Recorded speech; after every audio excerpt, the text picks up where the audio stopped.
हस्तिनापुर के राजा विचित्रवीर्य की मृत्यु के बाद राज्य बिना उत्तराधिकारी के रह गया। उस समय राजमाता सत्यवती ने अपने बड़े पुत्र महर्षि वेदव्यास को बुलाया। उन्होंने उनसे आग्रह किया कि वे नियोग प्रथा के अनुसार विचित्रवीर्य की विधवाओं से संतान उत्पन्न करें ताकि कुरुवंश आगे बढ़ सके। वेदव्यास ने यह उत्तरदायित्व स्वीकार किया। सबसे पहले उन्होंने अंबिका के पास जाकर संतान उत्पन्न की, लेकिन जब अंबिका ने व्यास का तेजस्वी और तपस्वी रूप देखा तो उनकी आंखें भय से बंद हो गई। फलस्वरूप उनसे उत्पन्न बालक धृतराष्ट्र जन्म से ही अंधे हो गए। इसके बाद व्यास अंबालिका के पास गए।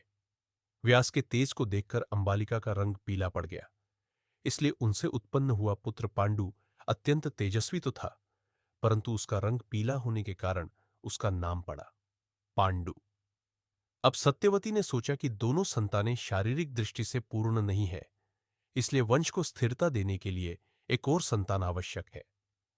इस बार दासी को व्यास के पास भेजा गया। दासी ने बिना भय के व्यास का आदर किया। परिणाम स्वरूप उससे जन्मे पुत्र विदुर अत्यंत ज्ञानी, धर्मपरायण और न्यायप्रिय बने।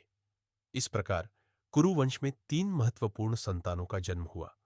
धृतराष्ट्र, जो बाद में अंधत्व के बावजूद हस्तिनापुर के राजा बने। पांडु, जो युद्ध कला में निपुण और धर्मप्रिय हुए। विदुर, जो अपनी बुद्धिमत्ता और धर्मनिष्ठा के लिए सदैव सम्मानित रहे।